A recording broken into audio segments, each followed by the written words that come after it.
কে ভাই ভাইয়া লাগাস না দিদা? হ্যাঁ ভাই দাদা কি হয়েছে? কোথায় গেছিলি তুই? স্কুলে গেছিলাম। স্কুলে গেছিলি, তুই মাধ্যমিকের টেস্টে ফেল করছিলি না? লজ্জা লাগা দরকার। তাই আর মাধ্যমিকের টেস্টে ফেল করছিস, কত নাম্বার পাইছিলি তুই? 175-এ পাস, 170 পাইছিলাম। 175 বাই 170, তুই তো ফেল করেছিস তাহলে। তাই স্কুলে কি করতে গেছিলি? খাতাগুলো রিভিউ করাতে গেছিলাম, আর 5 নাম্বার পালে তো পাস করে যেতাম। इतने तेजस्वी लोग हैं हमारे पास। ও আচ্ছা, তা খাতা রিভিউ করার রেজাল্ট কি হলো? রিভিউ করাতে তো ম্যাম আরো 13 নম্বর কমার আছে, 117 করে দিয়েছে।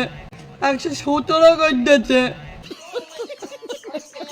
170 থেকে 13 নম্বর কমালে 117 হয়? হ্যাঁ তাই তো হয়। তুই তো ফেল করবি, শালা যোগ বিয়োগ পায় না ঠিক মতো। কিন্তু দাদা আমার তো ফেল করার কথা ছিল না, পরীক্ষার সময় আমি ঝাইনি টুকলি করছিলাম। তুই তো ফেল করবি, শালা স্কুলে মানুষ সব ডুবা দিল। এই দাঁড়া দাঁড়া,